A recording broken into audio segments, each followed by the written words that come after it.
कढीपत्ता टाकतो आता.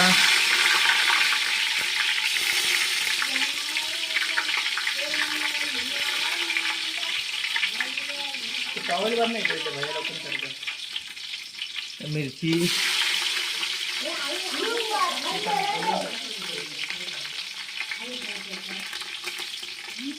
बटाटा, चालू बोला ना.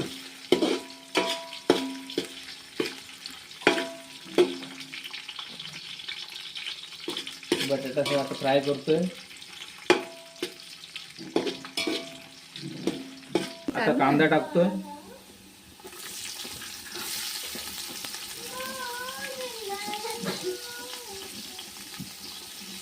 बटाटा व्यवस्थित फ्राय झालाय. आता त्याच्यात कांदा फ्राय करून घेतोय लाल होईपर्यंत.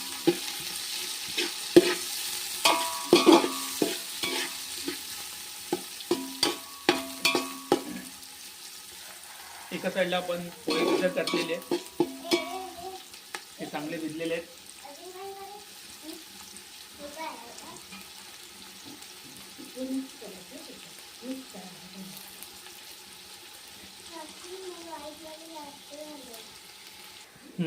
आता हळद घातली, थोडे पोहे घालतोय जे आहेत ते सगळे.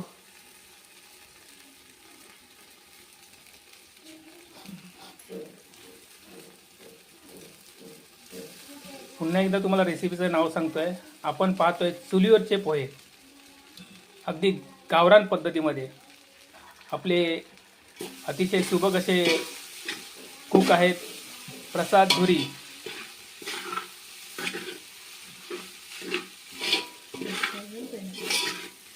आपण बघू शकताय कसे सुंदर असा रंग आलेला आहे पोह्यांना.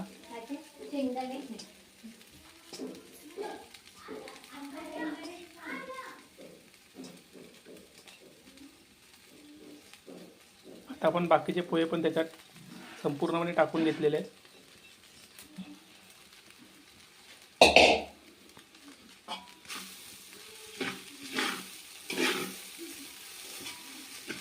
ते खालून लागू नयेत म्हणून पूर्णपणे परतून घ्यायचे.